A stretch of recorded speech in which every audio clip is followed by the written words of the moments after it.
હાલો મારી નાતા અબ્રામ બીજલે મારી છોડીનું મર્ડર કરી નાખ્યું, પણ કોઈ તમે નાતે ઇન્સાફ આપ્યો નહીં.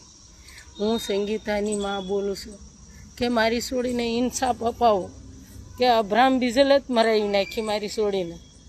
અબ્રામ બીજલ, પોપટ ધારસી, જીલુ ધારસી એ ત્રણેયના દુશ્મન છે, બીજો કોઈ દુશ્મન નથી. તો તમે મારી છોડીને ઇન્સાફ દેવરાવો. અવારનવાર આ અબ્રામ બીજલ પૈસા મંગાવ્યા જ કરતો.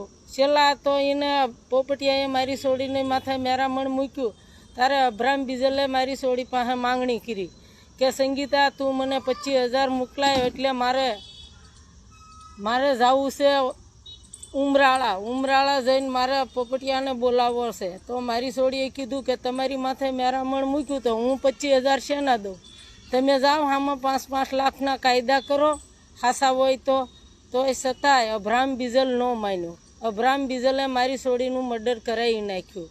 હું પાલતાણાના સુરેશ વાઘેલાને કહું છું કે મારી છોડીને ઇન્સાફ અપાવો. મારી છોડીને ઇન્સાફ નહીં અપાવો તો કોઈ બેન દીકરી તમારા નાતેલાનો વિશ્વાસ નહીં કરે. હું ધક્કું આવા કહું છું કે આવી નાત બેદલ હોય તો આવી દીકરીઓને માથે એવું કરીને મરાવી નાખે તો આ નાતનો વિશ્વાસ કરાય ન કરાય. મારી નાત હોય હવરી તો એક મહિનોનું